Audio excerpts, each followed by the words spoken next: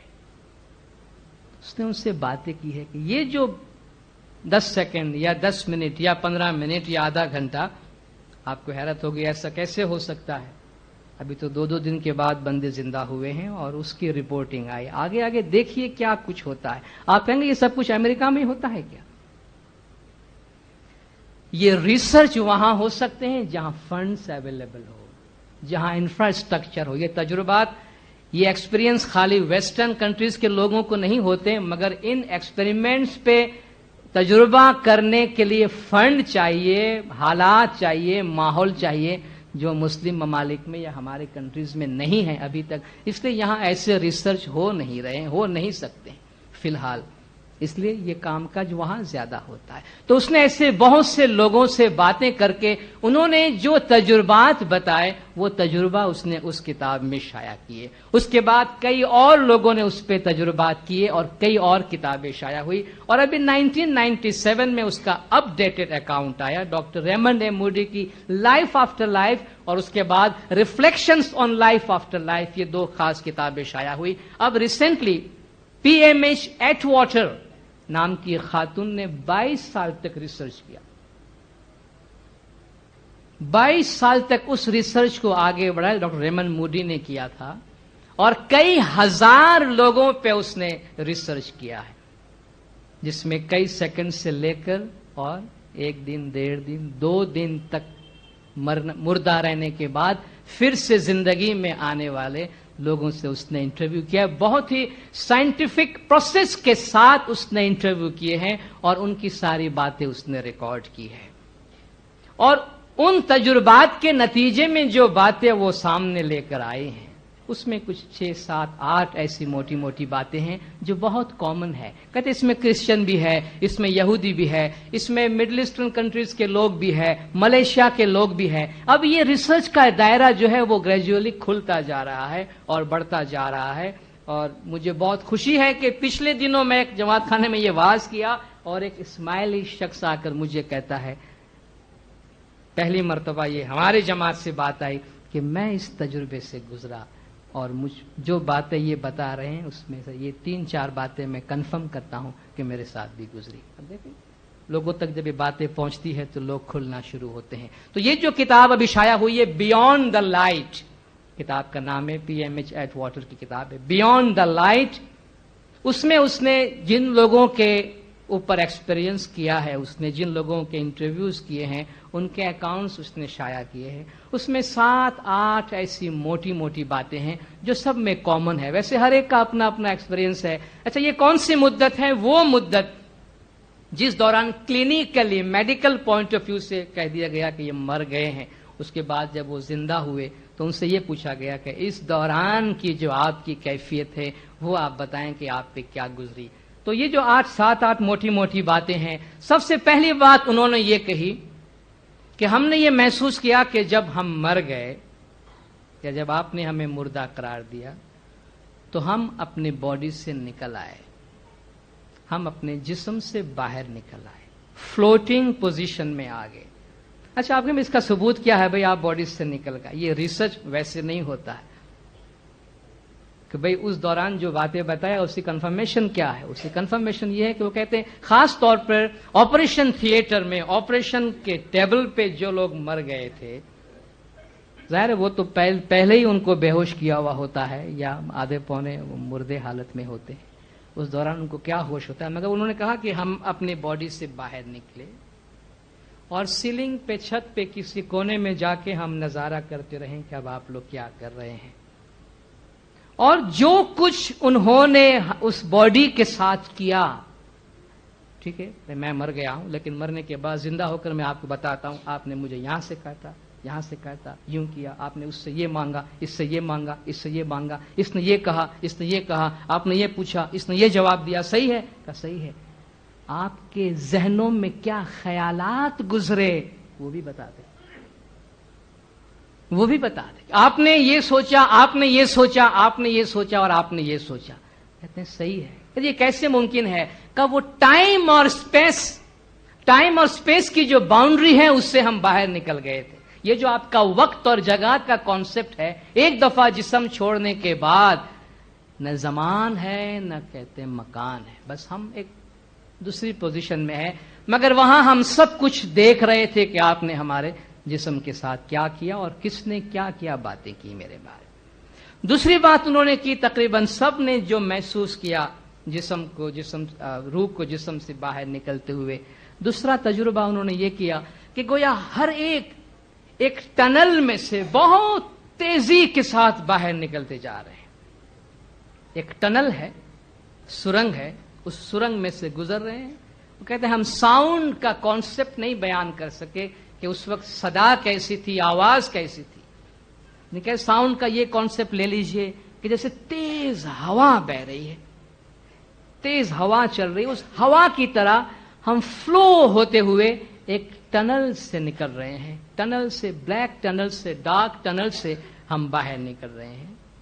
اور اس dark tunnel سے باہر جب ہم نکل رہے ہیں تو تقریباً سب نے یہ محسوس کیا کہ ایک بہت ہی نورانی ہستی، بعض لوگوں نے اس سے ہستی کہا، بعض لوگوں نے فرشتہ کہا، بعض لوگوں نے کہا کہ بس لائٹ لائٹ اور لائٹ، چکا چوند کر دینے والی، آنکھوں کو، نظروں کو خیرہ کر دینے والی روشنی، روشنی اور روشنی کا اس کے سوا کچھ نہیں.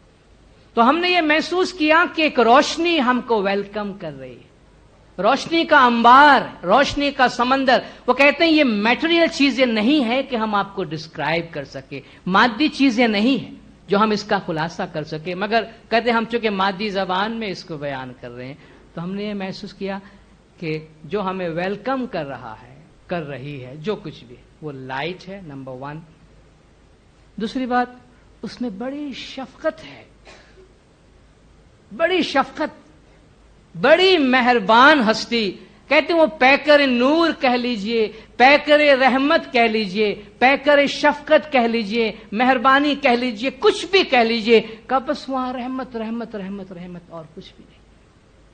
کہ ہم اس کیفیت سے گزرتے جا رہے تھے اور اس کیفیت میں ہم کو ویلکم کیا گیا. وہ لوگ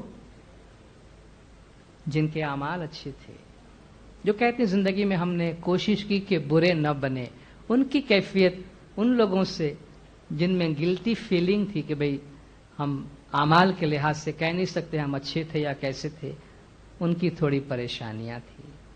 وہ ذرا غمگین محسوس کر رہے تھے اپنے آپ کو، وہ لونلی محسوس کر رہے، اکیلا پن محسوس کر رہے تھے. یہ فرق جو ہے اعمال کے لحاظ سے تھوڑا ہمیں محسوس ہوا. تیسری بات، قرآن شریف کی جو آیت ہے، فَمَن يَعْمَلْ مِثْقَالَ ذَرَّةٍ خَيْرًا يَرَهُ وَمَن يَعْمَلْ مِثْقَالَ ذَرَّةٍ شَرًّا يَرَهُ.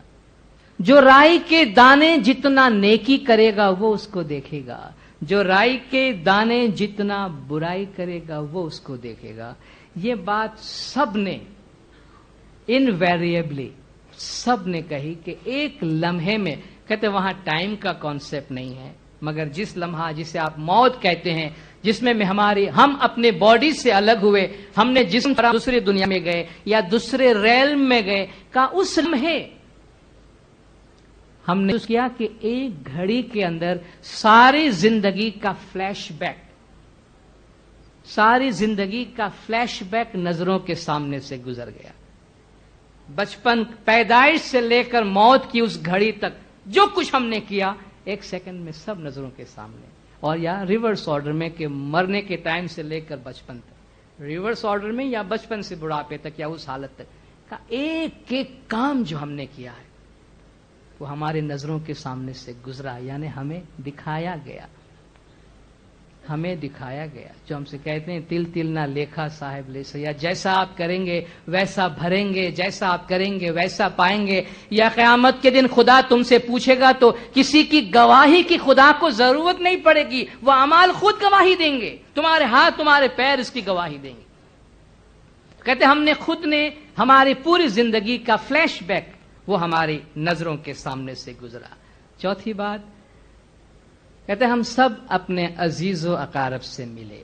یعنی گویا ایک سمندر پار ہے، یا ہم ٹنل سے جب باہر نکلے ہیں اس علاقے میں پہنچے ہیں تو ہمارے جو بھی گزرے ہوئے فیملی ممبرز وہ جن سے ہم محبت کرتے تھے، فیملی ممبر کا ہونا بھی ضروری نہیں ہے، عزیز و اقارب جن کو ہم چاہتے تھے، جو ہمیں چاہتے تھے. نبی صاحب کے زمانے میں آپ کا ایک صحابی تھا، ایک دفعہ بڑا غمگین بیٹھا ہوا تھا. تو نبی صاحب نے پوچھا کہ بھئی تو اتنا پریشان کیوں ہے؟ کہ یا رسول اللہ میں سوچتا ہوں کہ میں گزر جاؤں گا تو کیا ہوگا، میں کہاں ہوں گا مرنے کے بعد. تو نبی صاحب نے فرمایا تو جس سے محبت کرتا ہے تو اس کے ساتھ ہوگا، تو جسے چاہتا ہے تو اس کے ساتھ ہوگا. کہتا یا رسول اللہ دنیا میں تو میں آپ سے محبت کرتا ہوں، میری تو آپ کی ذات سے محبت ہے. حضور نے فرمایا جس سے محبت رکھتا ہے تو اس کے ساتھ ہوگا، تو جس سے پیار رکھتا ہے اس کے ساتھ ہوگا. کہتے ہمارے فیملی ممبرز، دوست، عزیز و اقارب، یہاں تک کہ وہ حیوانات، وہ پیٹس جو لوگ گھر میں پالتے ہیں، کہتے وہ بھی جو گزر گئے تھے اگر ہمارے فیملی کے اندر سے، وہ حیوانات جن کو ہم نے پالا تھا گھر میں، کہتے ان سے بھی ہماری ملاقات ہوئی. حضرت امام نے فرمایا کہ دنیا میں انسان جو کچھ حاصل نہیں کر سکا ہے وہ سب کچھ وہاں حاصل کرتا ہے. Life is a temporary separation. Temporary separation. جس طرح ہم آبشار دیکھتے ہیں، واٹر فالز دیکھتے ہیں، پہلے پانی ساتھ میں آتا ہے، جب گرتا ہے تو پانی بکھر جاتا ہے، مگر جب نیچے ساتھ میں ہوتا ہے تو پھر مل جاتا ہے. ہماری زندگی آبشار کی طرح ہے، آبشار کی طرح ہے. موت سے تھوڑی دیر کے لیے ہمیں ایسا لگتا ہے کہ ہم بچھڑ گئے. پانی کا سمندر ہے، تالاب ہے، اس میں ایک بلبلا بنتا ہے، حباب بنتا ہے، ٹوٹتا ہے، پانی میں کوئی فرق نہیں آتا. اس طرح ہم دنیا میں پیدا ہوتے ہیں یا مرتے ہیں تو ایٹرنل لائف میں، ہمارے ایٹرنل زندگی میں کوئی فرق نہیں آتا. کہتے ہم اپنے عزیز و اقارب کے ساتھ ملے.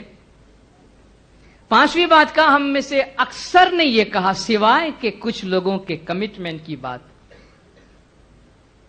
تقریباً سب نے یہ کہا کہ ہم ایسی جگہ پہ تھے جہاں اتنی خوشی، حالانکہ وہ ایکسیڈنٹ سے مارے گئے، ہارٹ اٹیک سے، مرڈر، تکالیف اور مشکلات سے گزرے، لیکن ایک دفعہ باڈی سے باہر نکل کر ہم اتنے پیسفل، اتنے پرسکون اور اتنی خوشی کے ماحول میں تھے کہ ہم میں سے کوئی بھی واپس آنا نہیں چاہتا. وہ کہتے ہیں کہ تم جب یہ ٹیبل کے اوپر ہمیں زندہ کرنے کے لیے الیکٹرک کا شاک لگا رہے تھے اور ہمارے دل کو پاؤنڈ کر رہے تھے کہ آپ پھر سے دل کو زندہ کریں، ہارٹ کو چلانے کی کوشش کریں، کہتے ہیں ہم بے بس تھے کیونکہ ہم روحانی دنیا سے فزیکل دنیا میں آ نہیں سکتے تھے.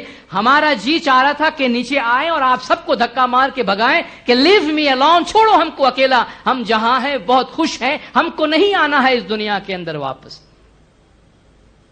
مولا کا فرمان ہے کہ جو لوگ ہمارے حضور میں آتے ہیں، گزری ہوئی روحانی کے واسطے روتے ہیں، اگر ان کو یہ معلوم ہو کہ وہ روحانیاں وہاں کتنے خوش ہیں تو وہ کبھی بھی نہیں روئیں گے. یہ پریکٹیکل اکاؤنٹ بیان کرتے ہیں کہ ہم آپ کو دھکا مارنے والے تھے کہ ہٹیں، ہماری جان چھوڑیں، ہمیں نہیں آنا ہے، ہم اتنے پرسکون اور خوشی کی دنیا میں ہیں. مگر ڈاکٹرز کی کوشش، فیملی ممبرز کے بہت رونے دھونے اور چلانے کی وجہ سے، یا ہم نے محسوس کیا کہ ہم پہ بہت سے لوگ بہت زیادہ ڈیپینڈنٹ ہیں، مثلا کسی کے بچے ہوں گے، گھر میں بیماری ہوگی، تو کہا ان وجوہات کی بنا پر، یا بہتوں نے کہا ہماری مرضی نہیں تھی مگر بہرحال سرکمسٹانسز جیسے بھی ہوئے ہمیں واپس آنا پڑا اور پھر سے ہمیں زندہ کیا. مگر اگر آپ سچ پوچھیں تو ہم پھر سے اس دنیا میں واپس زندہ ہونے کے واسطے تیار نہیں ہیں.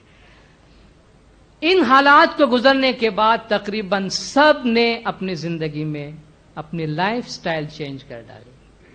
سب کی زندگیاں بدل گئی. کیا چینجز آئے؟ سب تقریباً خاموش ہو گئے، سب کی زبانیں تقریباً بند ہو گئی. کہا منہ میں انگلی ڈال کے ان سے باتیں کروائی، کوئی بولنے کو تیار نہیں تھے. خاموشی اختیار کی، سوبر ہو گئے لائف کا. بس ہمیں پتہ چل گیا ہے کہ یہ زندگی کیا ہے اور وہ زندگی کیا ہے. کا بس لائف، زندگی با مقصد اور با معنی بن گئی. اب یہ زندگی ہمیں دھوکہ نہیں دے سکتی. موت کے متعلق خیالات یکسر بدل گئے. کا ایک بات آپ یقین کے ساتھ لکھ لیجئے کہ اب موت سے کوئی ڈر نہیں ہے. کل نفس ذائقۃ الموت، خدا فرماتا ہے ہر نفس کو موت کا ذائقہ چکھنا ہے. خدا نے موت کو ایک ٹیسٹ کا نام دیا ہے اور ہم میں سے ہر ایک ہر روز مرتا ہے. یہ اور بات ہے کہ ہمیں نہیں معلوم کہ موت کا ٹیسٹ کیا. ہم میں سے ہر ایک ہر روز مرتا ہے. قرآن میں خدا آیت فرماتا ہے اللہ یتوفی الانفس حین موتها. اللہ موت کے وقت نفس کو فوت کر دیتا ہے, چھین لیتا ہے, روک لیتا ہے. جو مر جاتا ہے اس کی روح کو روک لیتا ہے. والتی لم تمت فی منامها, جو مرتے نہیں ہے خدا ان کی روحوں کو نیند میں قبض کر لیتا ہے.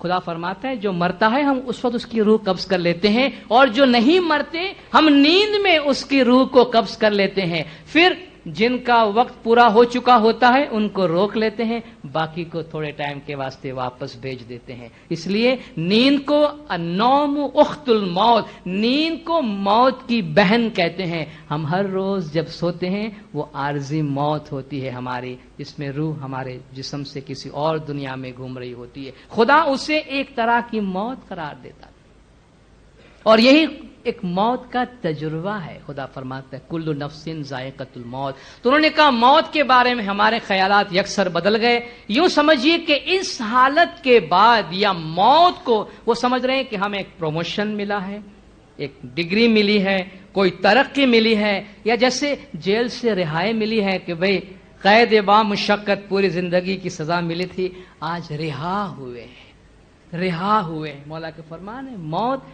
مومن کے لیے خوشی کا دن ہے. تحفۃ المومن الموت, رسول کی حدیث ہے کہ موت مومن کے لیے تحفہ ہے, اور مولا نے فرمایا کہ موت مومن کے لیے عید اور خوشی کا دن ہے. اور انہوں نے اطمینان اور راحت کا احساس محسوس کیا کہ بس اس تجربے نے بہت کچھ سکھا دیا ہے. تو آج جو جو انسان کی عقل اور انسان کا علم ترقی کرتا جا رہا ہے, اس میدان میں بھی آج ہمیں پریکٹیکل انفارمیشن آ رہے ہیں. یہ بھی علم کا دروازہ ہے جس میں ہمیں بتایا جا رہا ہے موت سے گھبرانے کی ضرورت نہیں ہے. موت ایک پروسیس ہے. موت کو سمجھے ہیں غافل اختتام زندگی, موت کو سمجھے ہیں غافل اختتام زندگی ہے. یہ شام زندگی صبح دوام زندگی. جو غافل لوگ ہیں وہ سمجھتے ہیں کہ موت سے زندگی ختم ہو جاتی ہے, بلکہ یہ ایک زندگی کی شام ہے مگر دوسری دائمی زندگی کی صبح ہے. اس لیے ہماری زندگی ابدی ہے, موت سے نہیں. برے اعمال سے ڈرنا چاہیے. ہماری موت اور ہماری دوسری زندگی اچھی رہے اس کے لیے اس دنیا میں اچھے کام کرے. تو جو ہمیں اچھے کام کرنے کے لیے کہا جاتا ہے, ہمیں ڈرانے دھمکانے اور خوفزدہ کرنے کے واسطے نہیں. اس لیے مولا نے بھی فرمایا ہے کہ موت کے وہ خوفزدہ کرنے والی بات نہیں کرو, امید کی بات کرو, کیونکہ بیسیکلی بنیادی طور پر یہ رحمت کی اور پروگریس کرنے کی بات ہے. مگر ڈرنا چاہیے برے کام سے جو ہمارے روحوں کو داغدار کرتے ہیں. مولانا حاضرین ہم سب کو اپنے فرمان پہ عمل کرنے کی توفیق عطا فرمائے. مولا کا جماعت کے تمام گناہ معاف کرے, سب کی نیک امیدیں پوری کرے, آخری دم تک ایمان سلامت رکھے, سکھی سلامت و آباد رکھے, دیدار نصیب کرے. صلوات پڑھے دندار. اللہم صلی علی محمد.